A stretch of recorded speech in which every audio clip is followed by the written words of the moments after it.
Guinness did a number of things, and I've got some principles identified at the back of the book, but Guinness did a number of things that really challenged me. For example, they would consider long and act quickly. This is their language. They would consider long and act quickly. Now, I believe in research, I believe in getting facts, but they challenged me to take more time pondering my decisions and then act quickly. I would probably have taken a moderate amount of time to ponder my decisions and then acted slowly. Yes, yes. They did the opposite, and it really served them well. Yes. They also said, great principle that has really helped me, you can't make money from people unless you're willing for people to make money from you. Yes. And basically, it's our modern slang would be leave some on the table, But in other words, if you and I are in business together, if I'm not interested in you profiting and making money off of me, I'm probably not going to make money off of you. Well, on their scale, their massive global scale, this meant that they were raising the water level for companies and businesses all over the world. So those principles and a whole bunch of others made a big difference in my thinking. Yes, I wanted to actually ask you about that principle, master the facts before you act. Yes. Because there's 5 that you have identified in the book. Discern the ways of God for life and business. Yes. And that's a really great one. And what I like about that, I just need to read this quote too from, you have it here, Harry Groton, Guinness, is that the correct pronunciation? He heard it from Prince Albert, but he would say, gentlemen, find out the will of God for your day and generation, and then as quickly as possible, get into line. Yeah. It's just so great. Yeah. So number 1, discern the ways of God for life and business. And number 2, think in terms of generations yet to come. Yeah, that's very, very important. The Guinnesses, their heirs only recently stepped off the Guinness board 250 years later. Wow. So Amazing. they really did have a legacy. And then, of course, they're even though there aren't any Guinnesses on the board right now of Guinness, they are in every kind of field in the world, from preaching to banking to fashion, everything. So they continue to make a big difference. It's amazing. Number 3, whatever else you do, do at least one thing very well. So wise.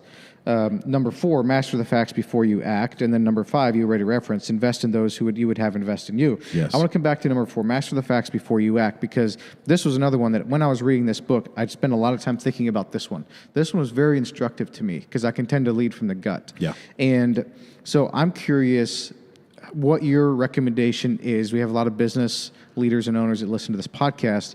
How would you instruct people to think about this one and balance doing the research, doing the work, mastering the facts, and yet not wasting time and eventually making a call?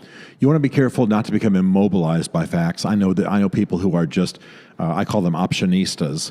They are almost mesmerized by options and just almost frozen. They're stifled. They can't make a decision. But you want to allow voices that normally you freeze out. All leaders have a tendency to listen to certain voices and freeze others out. So you want to, if you're making these important decisions, listen to voices you wouldn't normally listen to. Listen to your critics. Listen to the guy who says what you're doing is crazy. Listen to people who have maybe not been your favorite voices in the past.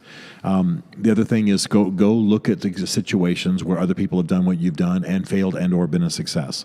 In other words, open your windows to fresh breezes of information. And then also decide, maybe even in advance, when will I have enough information?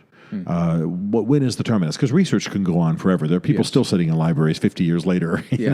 We're still waiting for them to act.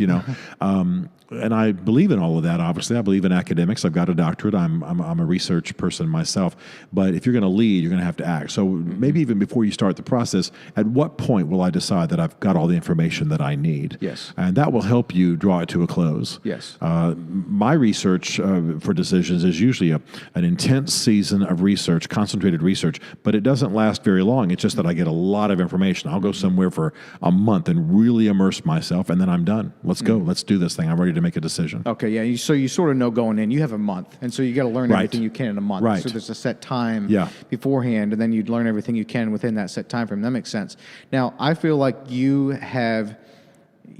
see a lot of business leaders in general. Your sample size for what's going on in the leadership world is quite larger than most. So I'm curious, where do you often see people going most wrong with this principle, mastering the facts before you act?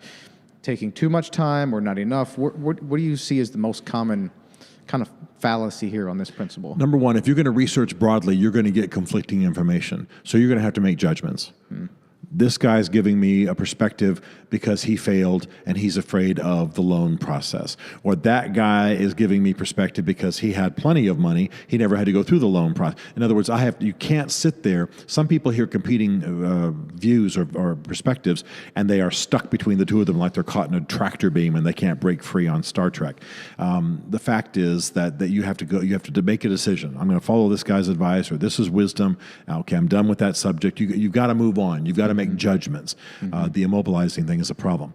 And the other thing too is people, especially leaders, there tends to be a reality distortion field around them, and they only let through the views that they really value, the views they want to hear. So I actually go to people who believe completely differently from me. I specialize in getting input from people who are completely different from me, who think completely other. Yes. I like listening to critics. I'll even find people who have written, in one case, I won't get into specifics, but in one case I was researching something, and I went and asked a guy if he'd had lunch, and the guy had actually written a very critical review of something I had done before. And the reason was, I knew he wasn't afraid of me. I knew he had a critical perspective of how I'd led in a given situation. By the way, I was right, but he was upset about what I had done, and I wanted to hear a completely other view than what anybody around me would tell me. It was very good for me. It didn't change anything about what I thought about that previous situation, but it at least helped me know how people think from inside of his skin like his, so to speak.